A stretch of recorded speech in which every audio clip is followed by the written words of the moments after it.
La salle d'audience était si silencieuse qu'on pouvait entendre le bourdonnement des néons.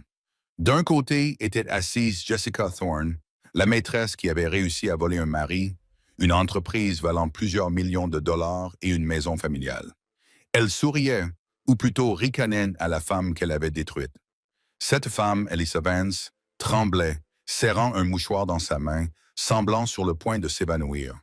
Tout le monde pensait que c'était fini. Tout le monde pensait que la maîtresse avait gagné, mais le juge Harrison n'avait pas encore vu la pièce à conviction C.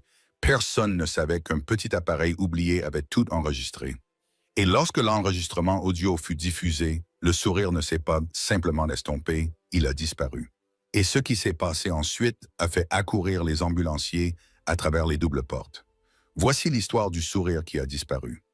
Alisa Vance régla le rétroviseur de son Audi Q7, jetant un coup d'œil à son mari, Mason, assis sur le siège passager. C'était un mardi pluvieux à Seattle, le genre de temps gris et maussade qui semblait vous imprégner jusqu'aux os. Ils rentraient chez eux après un gala de charité où Mason avait été le centre de l'attention. En tant que directeur financier de Vance Architecture, l'entreprise qu'Elisa avait fondée il y a 10 ans grâce à son héritage et à son travail acharné, Mason était charmant, beau et impeccablement vêtu d'un costume Tom Ford gris anthracite. Elisa ressentit une vague de fierté. Ils formaient le couple puissant du Nord-Ouest Pacifique. 10 ans de mariage, une entreprise florissante, et ils envisageaient enfin d'avoir des enfants. « Super discours ce soir, chérie », dit Alisa en s'engageant sur l'autoroute. « Les investisseurs étaient à tes pieds », répondit Mason sans lever les yeux de son téléphone. « Ils aiment la confiance, elle. Tu semblais un peu nerveuse. Tu as bu trop de champagne? » Alisa fronça les sourcils. Elle n'avait bu qu'un seul verre d'eau gazeuse toute la soirée. « Je n'ai rien bu, Mason. Je conduisais. »« Bien sûr, bien sûr. » Il tapota son écran, un petit sourire aux lèvres. Soudain, le système d'infodivertissement de la voiture, connecté à l'iPhone de Mason via Bluetooth, émit un signal sonore. La musique, une playlist de jazz doux, s'interrompit. Une notification de SMS apparut sur le grand écran du tableau de bord. D'habitude, Mason était prudent. Il était paranoïaque au sujet de sa vie privée. Mais ce soir-là, peut-être enhardi par l'alcool ou le succès du gala, il avait oublié de se déconnecter. Le message comptait 5 mots. Il restait affiché sur l'écran lumineux comme une enseigne néon dans la voiture sombre. Expéditeur, Jessica HR. Tu leur as dit? Le pied de Dalisa quitta instinctivement la pédale d'accélérateur. La voiture ralentit. « Qu'est-ce que c'est? » demanda Alisa, la voix tremblante. Mason se précipita vers le tableau de bord, perdant son sang-froid pendant une fraction de seconde. Il appuya frénétiquement sur le bouton « Ignorer ». Rien, juste des plaisanteries de bureau. Jessica a un sens de l'humour noir.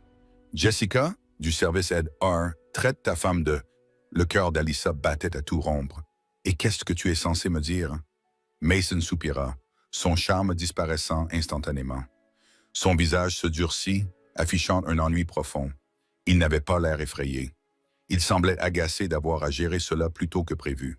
« Gare-toi, Alisa. »« Quoi? Gare-toi maintenant. » Alisa dirigea la voiture vers le bas-côté de l'autoroute mouillée, les feux de détresse clignotant de manière rythmée. Elle se tourna pour regarder l'homme qu'elle aimait depuis 10 ans. Il avait l'air d'un étranger. « Je ne voulais pas faire ça dans la voiture, » dit Mason en vérifiant ses cuticules. « Mais puisque tu fouines... »« Oui, je vois Jessica. Nous sommes amoureux. C'est du vrai amour, Elisa. Pas comme notre partenariat commercial déguisé en mariage. » Alisa sentit l'air quitter ses poumons. Jessica, la stagiaire que nous avons embauchée il y a 6 mois. Elle a 24 ans. Mason, j'ai construit cette vie avec toi. Tu as construit une cage, cracha Mason. Et j'en ai assez. Je veux divorcer. Et avant que tu ne commences à crier, sache que j'ai déjà parlé aux avocats, à l'entreprise, à la maison. Tout va devenir très compliqué pour toi si tu ne coopères pas. Coopérer? Elisa éclata d'un rire aigu et hystérique. J'ai créé cette entreprise avant de te rencontrer. Tu es de la directrice financière, pas la propriétaire. Mason se tourna vers elle, le regard froid et vide. Vérifie les statuts que nous avons mis à jour l'année dernière. Ceux que tu as signés sans les lire parce que tu me faisais confiance, Bonnie. J'ai désormais la majorité des droits de vote au conseil d'administration. Jessica fait déjà pratiquement partie de la famille. Si tu te bottes contre moi, je détruirai ta réputation. Je suis au courant pour les pilules, Alyssa. Alyssa se figea. Elle prenait des anxiolytiques légers prescrits par son médecin après le décès de sa mère. Ce sont des informations médicales privées. C'est un moyen de pression. Mason sourit. Maintenant, ramène-moi à la maison. J'ai des valises à faire. Je passe la nuit aux Four Seasons. Jessica m'attend. 3 semaines plus tard, la vie d'Alyssa s'était transformée en cauchemar. Mason n'était pas simplement parti. Il avait lancé une campagne de terre brûlée. Alyssa était assise dans le bureau de Sarah Miller, une avocate spécialisée dans les divorces, connue pour dévorer les narcissiques au petit déjeuner. Mais même Sarah avait l'air sombre en examinant les documents empilés sur son bureau en acajou. « C'est grave, Elisa, » dit Sarah en retirant ses lunettes. « Il ne demande pas seulement le divorce. Il a demandé une ordonnance restrictive d'urgence contre vous, invoquant des violences domestiques. »« Des violences ?» s'écria Alyssa en se levant. « Je ne l'ai jamais touché. Il mesure 1,88 m. Je mesure 1,63 m. Il prétend que le soir du gala, tu l'as agressé dans la voiture. Il a des photos des ecchymoses sur son bras. Il m'a attrapé, pleura Elisa, les larmes coulant sur son visage. Quand j'ai essayé de regarder son téléphone, il m'a attrapé les poignets. Ce sont ses marques sur moi. Pour l'instant, c'est sa parole contre la tienne, prévint Sarah. Mais ce n'est pas tout. Jessica Thorne a porté plainte à la police. Elle prétend que tu es venu au bureau il y a 2 jours et que tu as menacé de tuer son enfant à naître. La pièce s'est mise à tourner. Alyssa s'est agrippée au dossier de la chaise. À naître. Elle est enceinte apparemment. Et cela fait d'elle une victime sympathique aux yeux du tribunal. Mason a obtenu le gel temporaire de vos biens communs afin de protéger l'avenir de l'enfant. Ils t'ont bloqué l'accès au compte de la société Elisa. Ils ont changé les serrures de la maison. Eliza se sentit physiquement malade. Elle séjournait dans un motel bon marché à la périphérie de Seattle parce que ses cartes de crédit avaient été refusées. Les millions qu'elle avait gagnés étaient bloqués derrière un pare-feu construit par son mari. « Je ne suis pas allé au bureau, » murmura Elisa. « Je n'y suis pas allé depuis 1 semaine. Je suis resté au lit, déprimé. »« Tu peux le prouver ?» demanda Sarah. « Le motel a-t-il des caméras ?»« Je ne sais pas. C'est un endroit bon marché. La plupart des caméras sont cassées. » Sarah soupira. « Nous avons une audience préliminaire vendredi. Mason et Jessica seront là. Ils essaient d'obtenir un jugement sommaire pour te pousser à conclure un accord. Ils veulent que tu leur cèdes 70% de l'entreprise et la maison en échange de l'abandon des accusations d'agression. Vendredi arriva trop vite. Le couloir de la salle d'audience était bondé. Elisa portait un simple tailleur noir. Elle était pâle et amaigrie. Elle n'avait pas dormi depuis des jours. Puis les portes de l'ascenseur s'ouvrirent. Mason en sortit, rayonnant dans son costume bleu marine. À son bras se trouvait Jessica Thorne. Jessica était belle. Cela ne faisait aucun doute. Blonde, grande, avec une jeunesse qui n'avait pas besoin de maquillage. Elle portait une robe blanche modeste, presque angélique, et posait une main protectrice sur son ventre à peine arrondi. Quand ils ont vu Elisa, Mason a chuchoté quelque chose à Jessica. Jessica a regardé Elisa. Elle n'avait pas l'air effrayée par la femme qui avait soi-disant menacé de la tuer. Elle n'avait pas l'air coupable. Elle a souri. C'était un sourire lent et prédateur. Un sourire qui disait « Je tiens ta vie entre mes mains et tu ne peux rien y faire. » Alors qu'il passait devant Alyssa, Jessica se pencha vers elle et lui murmura d'une voix mielleuse et écœurante. « J'adore ton costume, Alyssa. Est-ce qu'il existe en version sans-abri? » Elisa bondit. Elle ne put s'en empêcher. La rage, le chagrin, l'injustice, tout cela la submergea. Monstre! Elisa, non. Sarah Miller attrapa le bras d'Elisa pour la retenir, mais il était trop tard. Jessica trébucha en arrière de manière théâtrale, poussant un cri dramatique. « Au secours! » Elle essaie de faire du mal au bébé. « Mason! » C'est que... Mason, au secours! Les baifs arrivèrent en quelques secondes. Mason criait en pointant Alyssa du doigt. « Vous voyez, je vous l'avais dit. Elle est instable. Elle est folle. » Alyssa était plaquée contre le mur par un baif. Je ne l'ai pas touchée. Elle m'a murmuré quelque chose. Derrière le mur formé par les agents de sécurité, Alyssa vit le visage de Jessica une dernière fois avant d'être emmenée.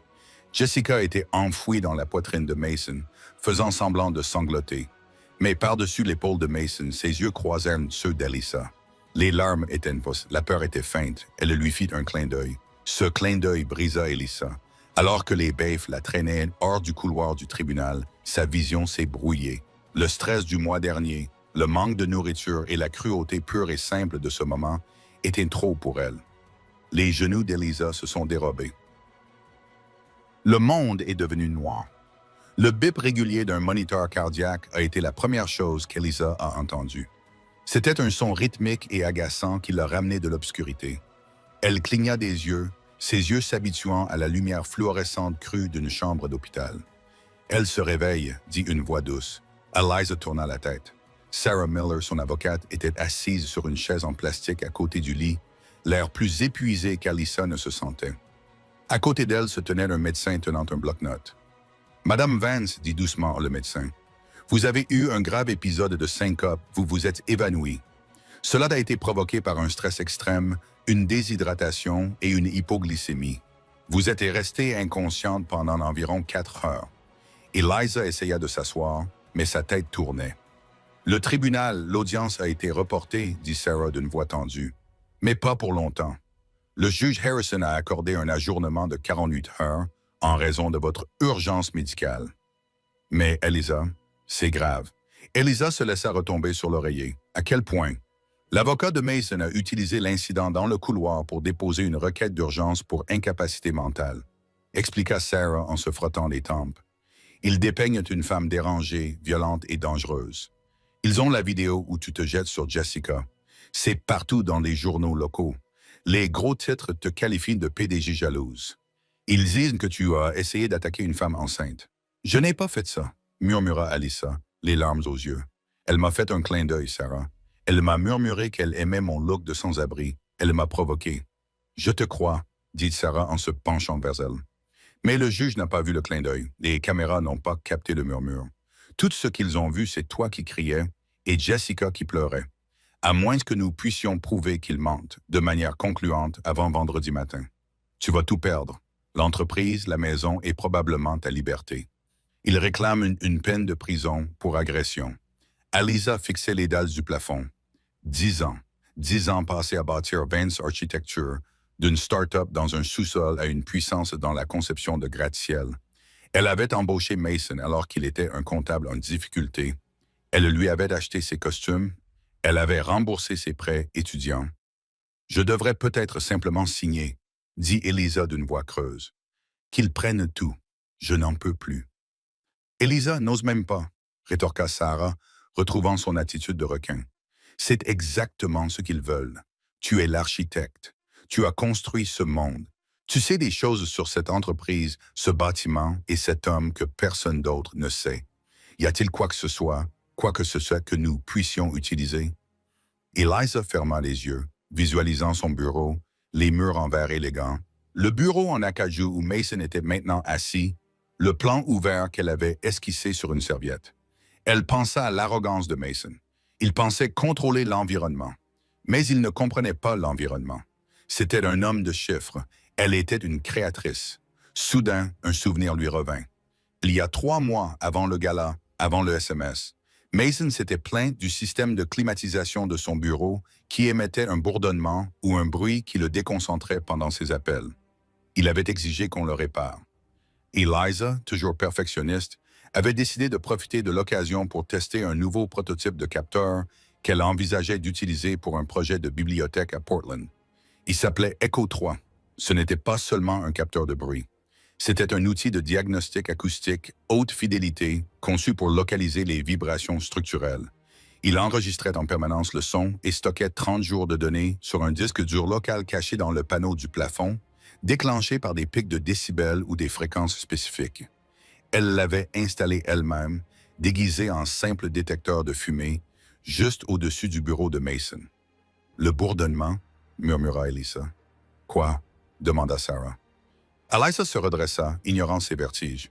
Mason se plaignait d'un bourdonnement dans son bureau. « J'ai installé un enregistreur acoustique dans le plafond pour le diagnostiquer. C'est un prototype.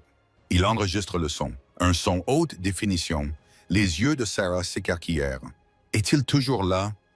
Mason est paresseux, dit Alyssa. Une froide détermination s'empare d'elle. Il ne lève jamais les yeux. Même s'il le faisait, il ne saurait pas ce que c'est. Il pense que c'est une bouche d'aération. Est-ce qu'il transmet les données au cloud?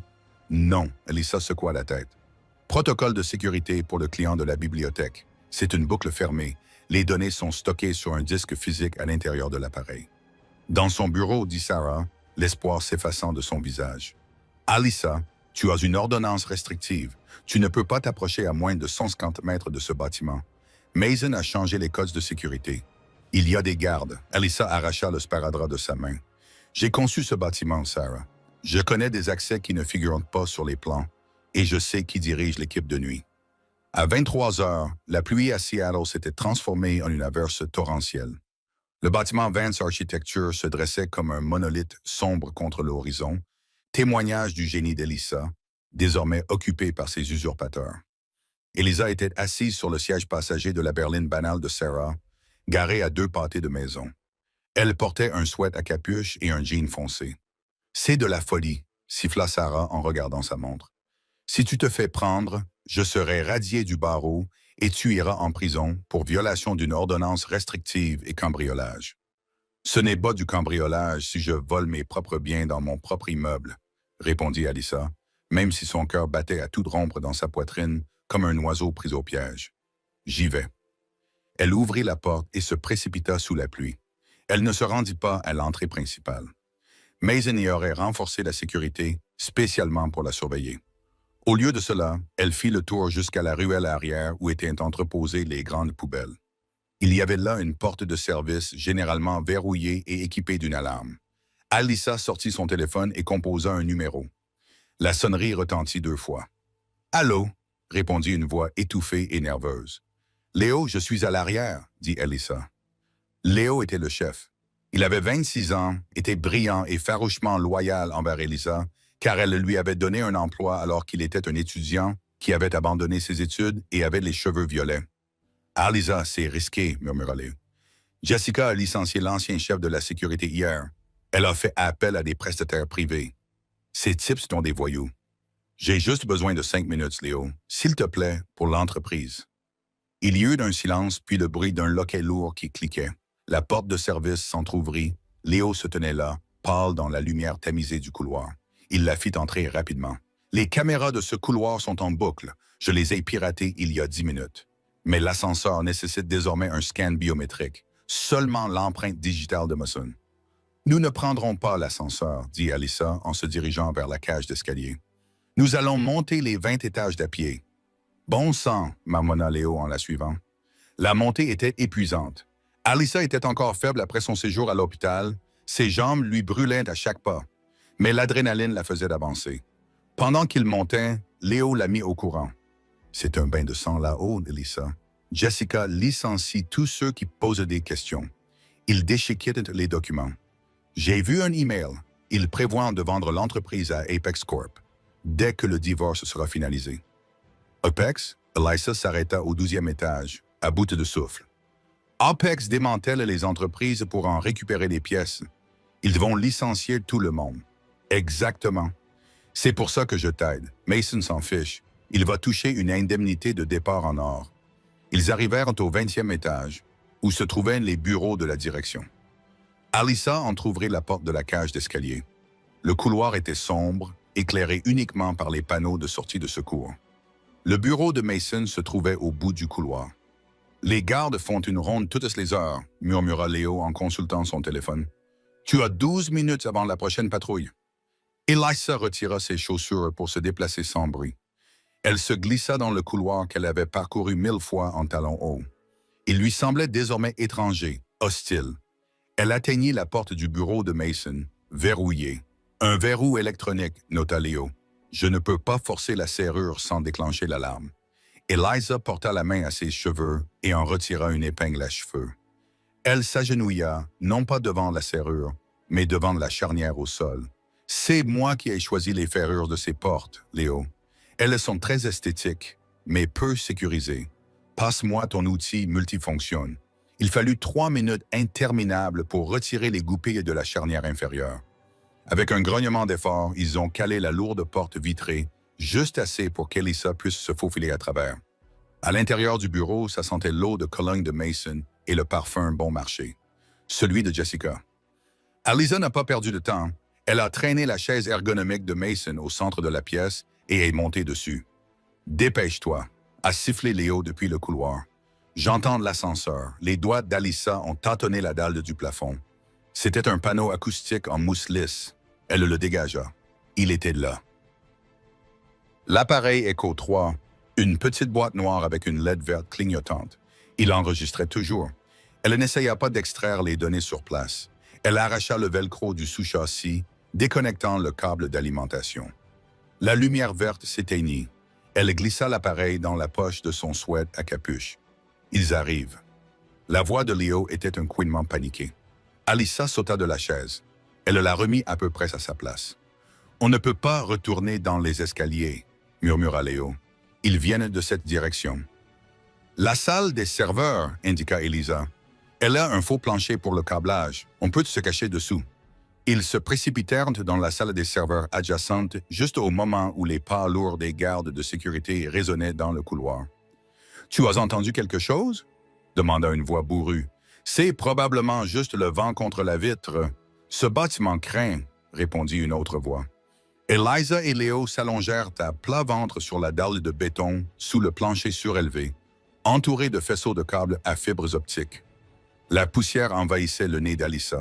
Elle retint son souffle, serrant l'enregistreur Echo 3 contre sa poitrine comme une bouée de sauvetage. Le faisceau d'une lampe torche balaya la salle des serveurs au-dessus d'eux. La lumière traversa la grille dans les dalles du sol, manquant le visage d'Alisa de quelques centimètres. « Tout est clair, dit le gardien. Allons vérifier la salle de pause. Je veux un café. » Les pas s'éloignèrent. Alisa laissa échapper un soupir tremblant. Ils attendirent encore 10 minutes avant de sortir en rampant. « Sortez par l'escalier de secours du côté nord, ordonna Léo.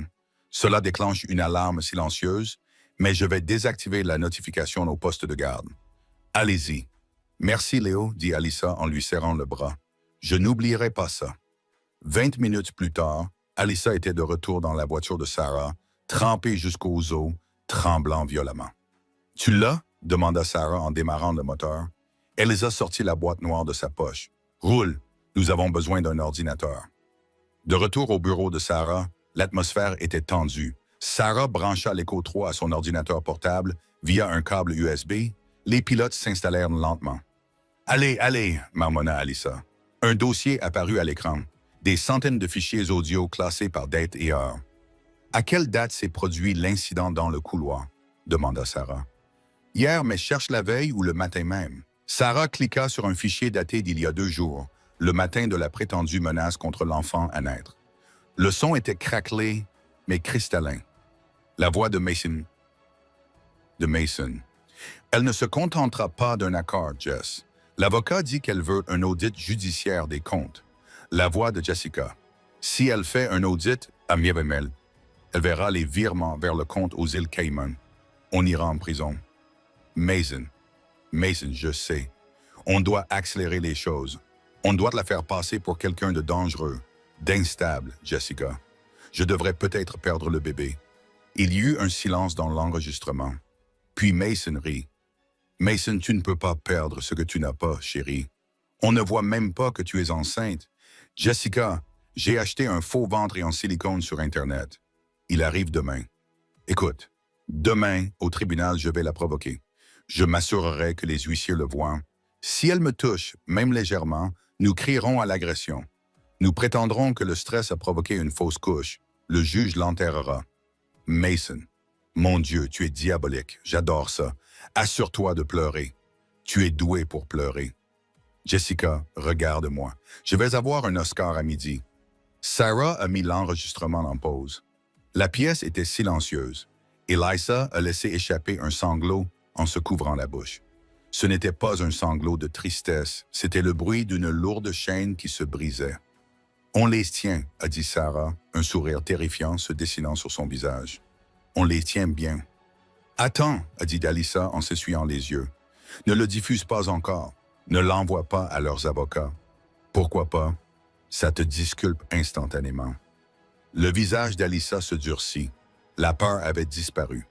À sa place se trouvait la précision froide et calculée d'un architecte qui avait trouvé le plancher structurel d'un bâtiment et se préparait à tout faire s'effondrer. « Parce qu'ils m'ont humilié en public, » dit Alyssa doucement. « Ils m'ont fait m'évanouir devant mes pairs. Je ne veux pas d'accord à l'amiable, Sarah. Je veux un spectacle. On garde ça pour le tribunal. » Le juge Harrison déteste les surprises, prévint Sarah. Le juge Harrison déteste encore plus les menteurs, estima Alyssa. Laissons-les croire qu'ils ont gagné. Laissons Jessica sourire une dernière fois. Le vendredi matin arriva avec le poids d'un enterrement. Le ciel au-dessus du tribunal supérieur du comté de King était d'un violet sombre, annonçant une nouvelle tempête. À l'intérieur de la salle d'audience 4B, l'atmosphère était étouffante. La tribune était bondée. Les journalistes locaux chuchotaient qu'ils avaient été informés par l'équipe de relations publiques de Mason, assise au dernier rang, bloc-notes à la main. Ils étaient là pour assister à la destruction finale d'Alyssa Vance. Alyssa était assise à la table des accusés, les mains jointes sur les genoux. Elle portait le même tailleur noir, mais aujourd'hui, elle avait mis ses lunettes. Pour le monde extérieur, elle avait l'air vaincue. Une femme résignée à son sort. De l'autre côté de l'allée, Mason et Jessica avaient l'air de membres de la royauté.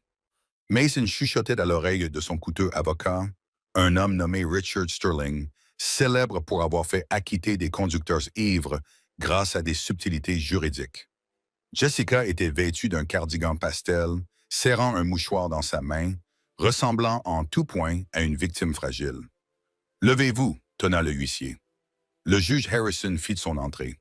C'était un homme sévère, âgé d'une soixantaine d'années, connu pour sa politique de tolérance zéro envers les simagrées dans la salle d'audience.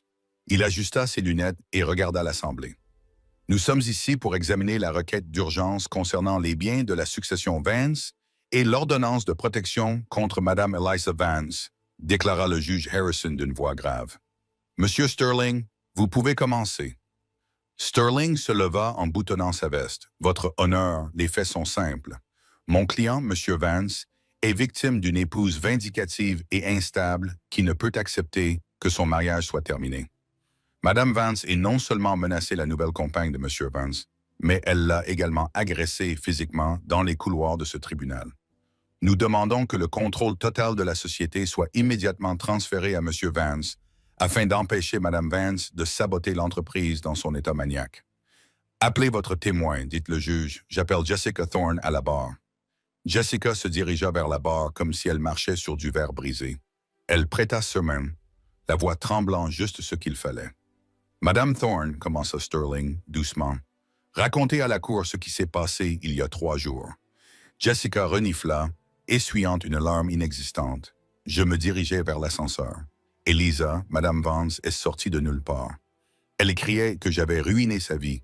Elle a regardé mon ventre et a dit qu'elle allait régler le problème. Puis elle s'est jetée sur moi.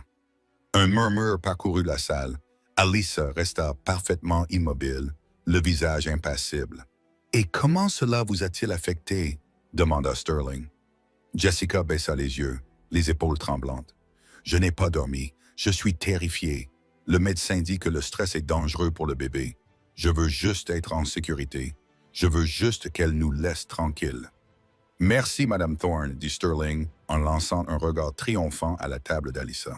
« Votre témoin. » Sarah Miller se leva. Elle ne se dirigea pas vers le podium. Elle resta debout derrière son bureau, l'air ennuyé. « Mademoiselle Thorne, » dit Sarah d'une voix monotone, « vous affirmez être enceinte, n'est-ce pas? » « Objection, » aboya Sterling. « Revanche et sensibilité. Cela concerne la nature de la menace présumée. »« Votre honneur, » dit Sarah calmement. « Rejeté. Répondez à la question, » grogna le juge Harrison. « Oui, » dit Jessica en lançant un regard noir à Sarah. « Je le suis. Et vous prétendez que mon client a menacé votre enfant à naître? »« Oui, elle l'a crié. Et vous avez des dossiers médicaux pour prouver cette grossesse? » Jessica hésita une fraction de seconde. Je n'ai pas encore passé ma première échographie. C'est très tôt, mais j'ai fait des tests à domicile. »« Je vois, » dit Sarah. Elle prit un morceau de papier. « Je n'ai plus de questions pour ce témoin, mais j'aimerais appeler M. Mason Vance à la barre. » Mason ajusta sa cravate en passant devant Alyssa. Il ne la regarda pas. Il s'assit à la barre des témoins, respirant la confiance d'un homme qui se croyait intouchable. « Monsieur Vance, commença Sarah, vous avez déposé une déclaration sous serment affirmant qu'Eliza Vance est irresponsable sur le plan financier et que c'est pour cette raison que vous devez contrôler les comptes de la société. Est-ce exact? » « Tout à fait, répondit Mason d'un ton suave. Eliza a démissionné. Elle a manqué des réunions. Les finances sont dans un état déplorable. Je suis le directeur financier. J'essaie de sauver la société. Il n'y a donc aucune irrégularité dans les comptes, aucun transfert de fonds qui ne devrait pas avoir lieu. Mason sourit, inclinant la tête avec condescendance. Les seules irrégularités sont celles causées par Alyssa qui ne signe pas les chèques. Mes livres comptables sont impeccables.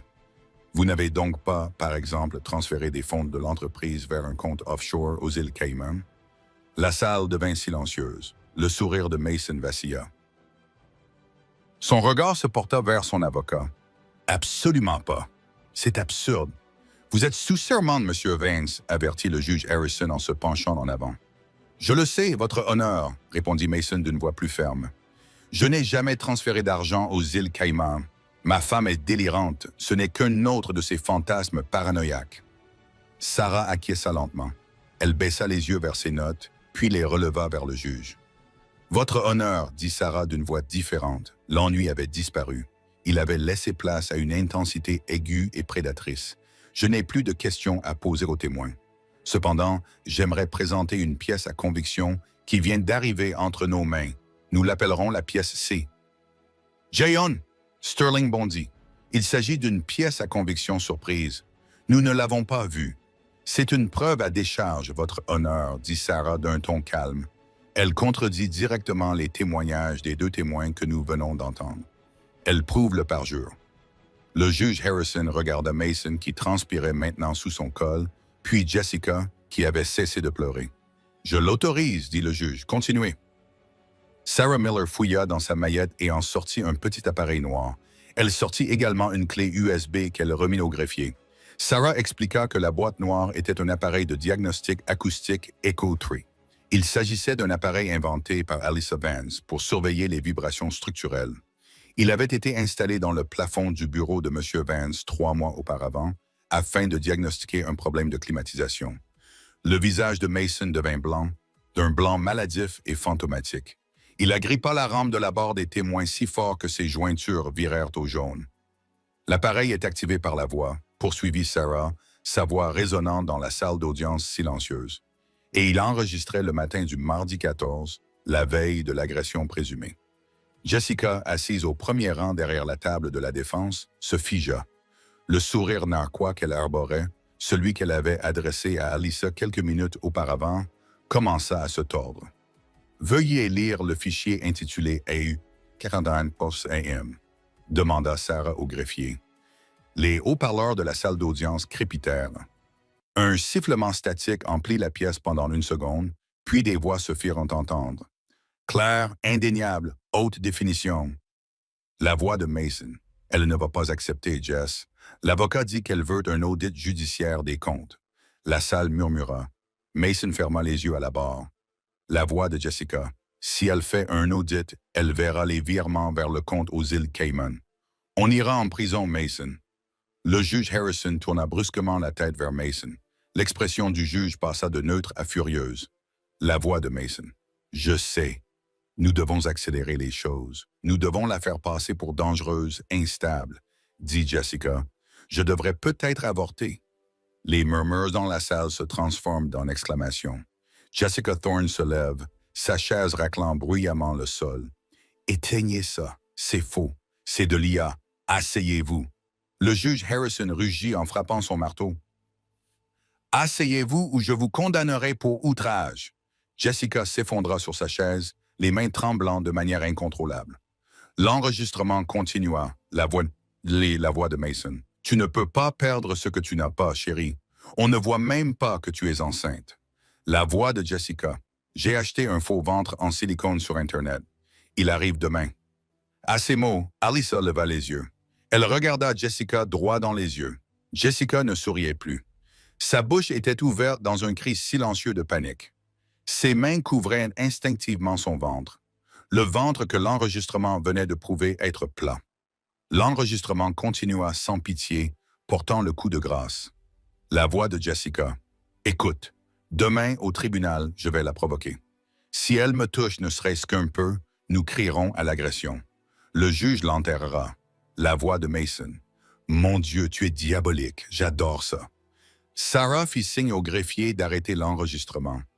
Le silence qui suivit était plus lourd que le précédent. C'était le silence d'une bombe qui venait d'exploser, laissant la poussière retomber sur les ruines de 2 vies. Le juge Harrison retira lentement ses lunettes. Il les posa sur son bureau. Il regarda Mason, affalé dans le box des témoins, l'air d'un homme face à un peloton d'exécution. Puis il regarda Jessica, qui pleurait. De vraies larmes de terreur cette fois-ci. « Monsieur Sterling, dit le juge d'une voix dangereusement calme, avez-vous une explication à donner quant au fait que vos clients viennent d'avouer dans ma salle d'audience avoir commis un complot, une fraude, un parjure et avoir déposé un faux rapport de police? » Sterling, l'avocat hors de prix, était déjà en train de ranger sa maillette. Il se leva, créant une distance entre lui et Mason. « Votre honneur, je voudrais demander une suspension d'audience afin de consulter mes clients au sujet de leur responsabilité pénale. Je n'avais pas connaissance de ces faits. » « Refusé, aboya le juge Harrison. Balife verrouilla les portes. Mason se leva. « Monsieur le juge, je vous en prie. Cet enregistrement est hors contexte. C'était une blague. Nous jouions un jeu de rôle. » « Un jeu de rôle ?» Alyssa prit la parole pour la première fois. Sa voix était calme, tranchant avec le chaos ambiant. Elle se leva lentement. « Le compte au Caïman est-il aussi un jeu de rôle, Mason? » « Parce que j'ai les numéros de la banque. » Elle brandit un dossier. Mason regarda Alyssa. Pour la première fois depuis leur mariage, il la regarda avec une véritable peur. Il réalisa trop tard qu'il n'avait pas épousé une décoratrice d'intérieur passive. Il avait épousé une titane. « Tu m'as piégé, » murmura Mason. « Non, Mason, dit Alyssa, les yeux froids. C'est toi qui t'es piégé. Je n'ai fait que mettre les projecteurs. » Le juge Harrison se tourna vers le baïf. « Placez immédiatement M. Vance et Mlle Thorne en détention. Je veux qu'ils soient inculpés de parjure et d'entrave à la justice, et je veux que le procureur général soit au téléphone au sujet des aveux de fraude. » « Non !» Jessica hurla lorsqu'un huissier s'approcha d'elle. Elle recula précipitamment, renversant un vase rempli d'eau. « Je suis enceinte. Vous ne pouvez pas m'arrêter. Je suis enceinte. »« Mademoiselle Thorne, » dit le juge Harrison d'une voix pleine de dégoût, « à moins que vous ne souhaitiez subir un examen médical ordonné par le tribunal immédiatement, je vous suggère d'arrêter de faire semblant. » L'enregistrement était très clair. Lorsque l'huissier passa les menottes à Mason, celui-ci ne se débattit pas. Il se contenta de fixer le sol, son héritage réduit en cendres. Mais Jessica se débattit. Elle gesticulait, criait, sa robe blanche angélique cognant contre les tables. Alors qu'on la traînait devant Elissa, elle ne souriait pas. Elle ne faisait pas de clin d'œil. Elle ressemblait à un animal pris au piège. Elisa les regarda partir. Elle ne souriait pas. Elle n'applaudissait pas. Elle prit simplement une profonde inspiration, respirant l'air d'une pièce qui était enfin à nouveau vraiment la sienne. Le juge se tourna vers Elisa. « Madame Vaughn, monsieur, l'ordonnance restrictive est immédiatement annulée. La requête en contrôle des actifs est rejetée avec préjudice et franchement, si vous souhaitez demander la propriété exclusive de la société sur la base de ces preuves de détournement de fonds, je signerai l'ordonnance avant le déjeuner. » Eliza regarda Sarah, qui lui fit un petit signe de tête affûtée. « Merci, votre honneur, dit Eliza.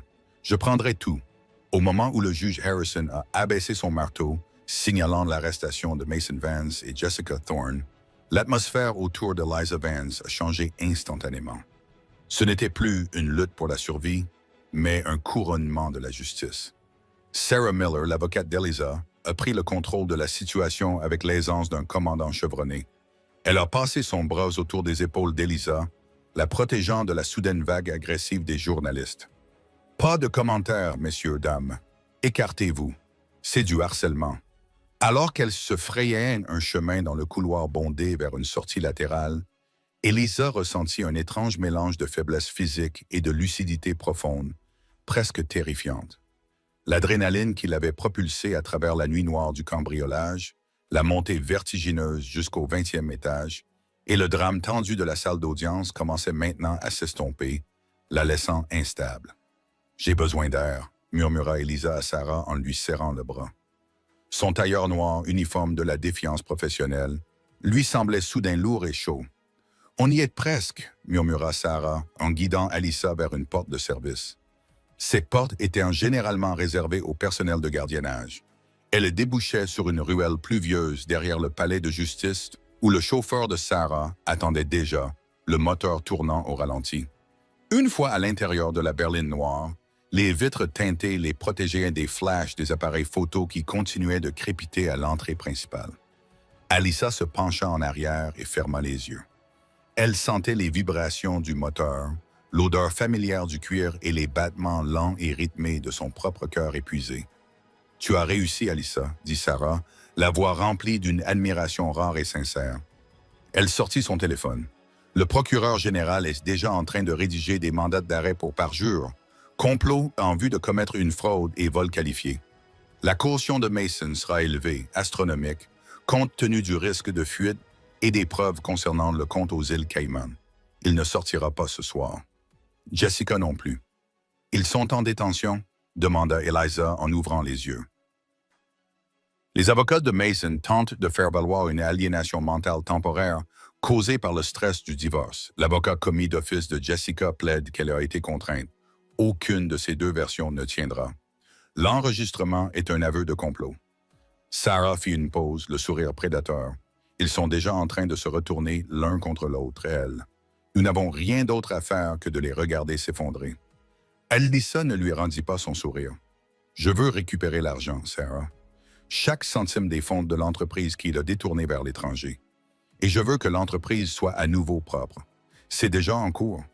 J'ai envoyé les transcriptions de la pièce C à tous les membres du conseil d'administration de Vance Architecture, ainsi que la preuve des transferts vers les îles Caïmans et les rapports de police que Mason a déposés contre toi.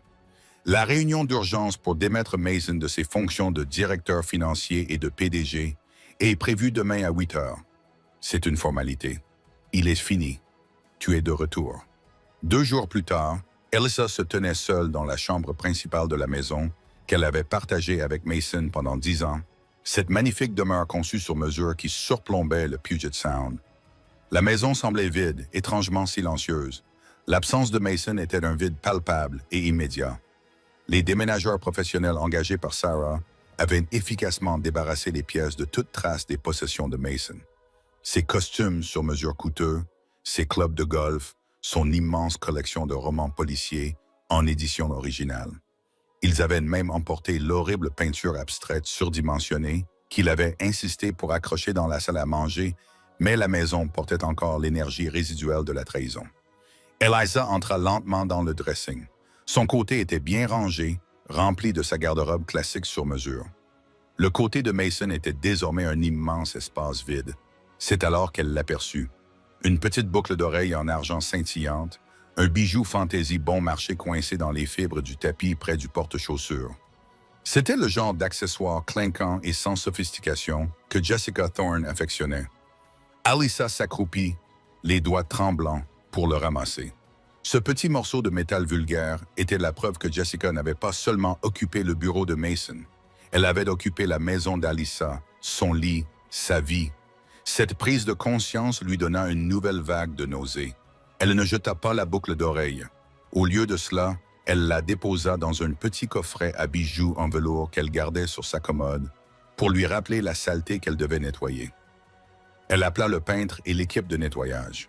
« Je veux que toutes les surfaces soient récurées », ordonna-t-elle au responsable de l'équipe. « Je veux que les tapis soient nettoyés à la vapeur par des professionnels, puis je veux que toute la suite parentale soit repeinte. Je ne veux pas qu'il reste une seule molécule de l'air qu'ils ont respiré dans cette pièce. » Son appel suivant fut destiné à l'entreprise d'aménagement paysager. « Enlevez le chêne que Mason a planté sur la pelouse sud, ordonna-t-elle, et remplacez-le par 3 cornouillers. Ils fleurissent en rose et en blanc. Il ne s'agissait pas de vengeance, mais d'exorcisme. Eliza comprit qu'elle ne pourrait guérir tant que chaque partie de l'environnement empoisonné par Mason n'aurait pas été purifiée et reconquise par sa propre vision unique. Plus tard dans l'après-midi, Léo, le fidèle chef de l'équipe, arriva.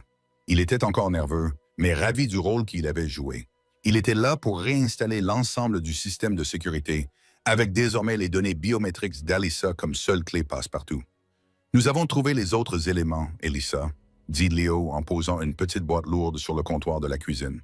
L'équipe médico-légale engagée par Sarah a récupéré cela dans la suite Four Seasons de Mason. Les relevés de la carte de crédit de l'entreprise les ont menés droit là. Alyssa ouvrit la boîte. À l'intérieur se trouvaient plusieurs objets qui documentaient l'ampleur de la conspiration. Premièrement, un petit trousseau de clés. Les clés d'un coffre-fort à Toronto et d'une petite boîte postale isolée à Vancouver. Une preuve supplémentaire d'un plan clandestin. 2. Des devises étrangères, plusieurs liasses d'euros non marquées et une somme importante en dollars canadiens. 3. Le faux ventre en silicone.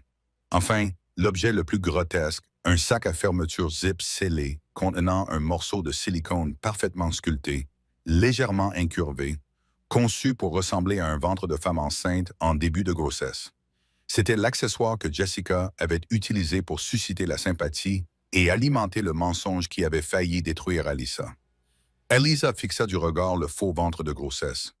Ce n'était pas seulement le mensonge qui était choquant, c'était le niveau de préparation calculé et effrayant. Ce n'étaient pas seulement des amants imprudents. C'étaient des conspirateurs sophistiqués qui avaient pleinement l'intention d'utiliser le pouvoir de la loi et la sympathie du public pour lui voler son entreprise et sa liberté. « Je vais directement en parler à Sarah », dit Alyssa d'une voix calme. « Cela prouve l'intention malveillante et la préméditation. Cela les enfoncera encore plus dans les accusations de fraude. » « Et le sort de Jessica? » « Elisa ?» demanda Léo doucement. « Elle a choisi son sort, Léo. Elle a participé volontairement à un crime financier et à une diffamation. Elle aurait pu s'en aller.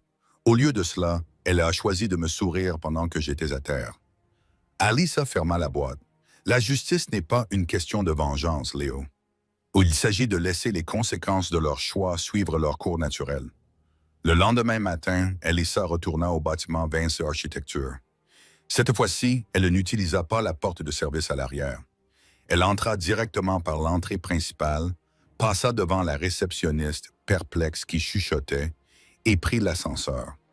Lorsqu'elle arriva au 20e étage, l'atmosphère était électrique. Le silence était respectueux, pas hostile. Léo avait travaillé toute la nuit. L'énorme plaque en laiton portant l'inscription Vance Architecture avait disparu. La nouvelle enseigne temporaire était simple, métallique et moderne. Vance & Associates. La réunion du conseil d'administration fut rapide et unanime. Mason Vance fut dépouillé de tous ses titres et privilèges. Alyssa fut confirmée comme seule PDG et présidente du conseil d'administration. Le détournement de fonds est énorme, annonça Alyssa au cadre supérieur et aux membres du conseil d'administration restants, debout à la tête de la longue table de conférence. Mason a systématiquement détourné environ 18 millions de dollars en 2 ans vers les îles Caïmans. Nous coopérerons pleinement avec les enquêteurs fédéraux et internationaux pour récupérer chaque centime. Cette entreprise subira un choc financier temporaire, mais nous ne faillirons pas. Nous ne vendrons pas à Apex Corp. Elle a regardé autour d'elle, établissant un contact visuel avec chaque personne. « C'est un changement de culture », a déclaré Elisa. « À partir de maintenant, l'intégrité est notre produit principal. Je veux que le mot « Vance » soit synonyme de responsabilité, de transparence et d'excellence architecturale. Nous allons mettre en place un système d'audit interne et externe complet. Nous allons promouvoir les personnes qui sont restées loyales. Léo, vous êtes le nouveau directeur de la sécurité et vous aurez une place à cette table. » Léo, à la fois choqué et ravi, acquiesça, rougissant sous ses cheveux roses vifs. Et enfin, conclut Alyssa, la voix légèrement adoucie mais toujours ferme. Pour les employés qui ont été loyaux, qui ont été tourmentés par Mason et Jessica, je veux que vous sachiez que vous êtes en sécurité. Ce n'est pas une monarchie. C'est une entreprise collaborative. Nous construisons l'avenir non seulement avec de l'acier et du verre, mais aussi avec des contrats honnêtes et des mains propres. Quelques semaines plus tard, le divorce était prononcé. En raison des preuves concluantes de malversation financière, de fraude et de cruauté, Mason n'a rien reçu. Elisa a conservé 100% des biens matrimoniaux, l'entreprise, la maison et l'ensemble du portefeuille de retraite. Mason s'est retrouvé confronté à des années de prison fédérale et à des frais juridiques exorbitants. Elisa était assise dans sa chambre principale, fraîchement repeinte et propre. Les trois cornouillers prospéraient sur la pelouse sud. L'odeur du pain et du cèdre frais avait remplacé le fantôme du parfum bon marché. Elle prit le petit enregistreur noir Echo 3 sur sa table de chevet. Ce n'était qu'un appareil, un morceau de plastique et de métal. Mais dans le grand dessein de sa vie, il avait été la pierre angulaire de sa défense, le fondement de sa reconstruction. Elle pensa à Mason et Jessica. Ils avaient essayé de la dépeindre comme une femme instable, hystérique, qui s'était évanouie au tribunal. Mais en réalité, sa fragilité n'était que temporaire. Leur tromperie, elle, était permanente. Ce n'était pas un témoin spectaculaire ou un coup de chance qui les avait démasqués, mais leur propre excès de confiance, leur incapacité à réaliser que l'architecte connaissait chaque recoin et chaque cavité du monde qu'elle avait construit. Eliza se rendit dans son bureau, celui qu'elle avait initialement conçu pour elle-même, adjacent à l'ancienne suite de Mason. Elle s'assit à sa table à dessin, les outils de son métier étalés autour d'elle. Elle prit un crayon, la pointe de graphite acérée, prête à créer quelque chose de nouveau, quelque chose de réel. Une seule larme silencieuse coula sur sa joue, mais ce n'était pas une larme de tristesse. C'était la larme finale qui la purifiait d'une décennie d'illusions et de confiance mal placée. Elle était libre. Elle était forte. L'entreprise prospérait sous son seul commandement, après s'être débarrassée du poids mort de la corruption. Eliza Vance était plus qu'une simple survivante. Elle était celle qui avait orchestré sa propre justice. Elle était prête à construire. Et voilà, mes amis. Le silence qui a suivi cet enregistrement était le silence d'une justice pure et sans faille. Jessica Thorne, qui avait planifié chaque détail de son attaque, du faux ventre de grossesse au sourire narquois parfait, a quitté la salle d'audience menottée. Son sourire malicieux a laissé place à la terreur d'une femme dont les secrets les plus intimes ont été révélés par un appareil technologique oublié. Mason Vance, l'ambitieux directeur financier, a appris que l'arrogance est le chemin le plus rapide vers la ruine. Elisa Vance a perdu son mari, mais elle a retrouvé son entreprise, sa réputation et son estime de soi. La plus grande leçon à retenir ici est la suivante. Faites confiance à votre instinct, mais lisez toujours les petits caractères. Et parfois, le témoin le plus silencieux est le plus puissant. Si cette histoire de trahison, de vengeance et de justification ultime vous a donné des frissons, alors cliquez sur le bouton « J'aime » dès maintenant. Quelle partie de l'enregistrement vous a le plus surpris? Faites-le moi savoir dans les commentaires ci-dessous. Et n'oubliez pas de vous abonner et de cliquer sur l'icône en forme de cloche. Vous ne voudrez pas manquer notre prochaine plongée dans les drames judiciaires de la vie réelle. D'ici là, restez vigilants et gardez toujours l'oreille ouverte pour découvrir la vérité.